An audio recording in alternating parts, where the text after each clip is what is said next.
So we're out for quite a while. So basking. So siyempre lukewarm.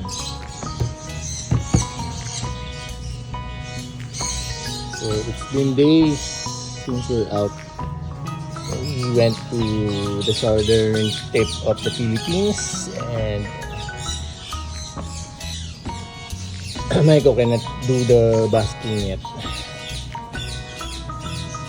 So after 3 days, this is the basking. So it has to be lukewarm. So we use this heater. And they're growing. They are growing. Nice, nice. So many. Come on. Come on. Okay.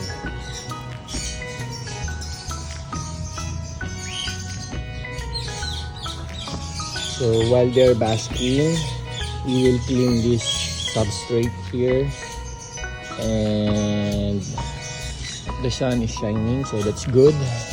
So we can dry this, and a lot are commenting that using our substrate is like there's another option, but we're kind of happy using the coco coir for the whys.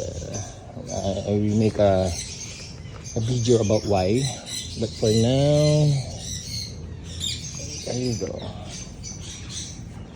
Yeah. Good morning.